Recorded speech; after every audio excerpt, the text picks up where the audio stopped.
My grandmother raised me in a small town in Brazil, up in the mountains.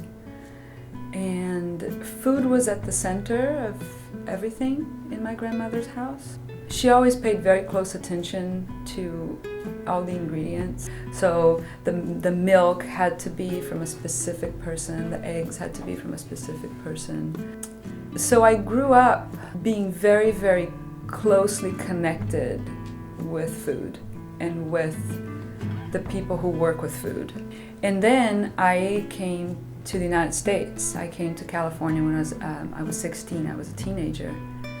And I realized that here things are very different. I live in Sacramento, which is one of the largest agricultural regions in the world. Even though it is such a large agricultural center, I realized that people were very disconnected from the source of their food. To me, it just wasn't enough to know where my food was coming from. I wanted to know who my food was coming from. When you talk about 50 years ago, 6 degrees of separation, all within 6 degrees you would be connected to a farmer. In 2012, it's 100. The idea was to create very intimate portraits of people. I wanted to be very close to them. Again, moved by that idea of who are they? And then coming from the idea that each link in a chain is equally important. And if you take one link out, the chain breaks. I decided that I wanted to portray all of these people in the food chain the same way, regardless of their status in the community. So I put together a group of people that represent the food chain, so from migrant farm workers to executive chefs.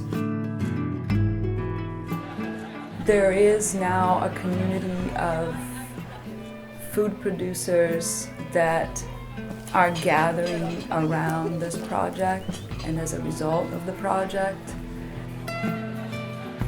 the next step was to create events, to bring the people who are creating the food and then the people who are eating the food together in the same space, to literally meet each other and look at each other in the eyes.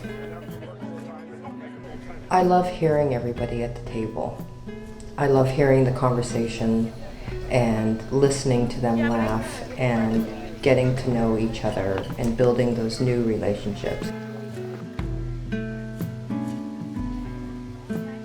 The relationships that are being formed today will change the way that we, execute tomorrow. I was just really happily surprised to see that so many people gathered around the same question and the same idea of who's creating our food. And they really came out and they said, we are.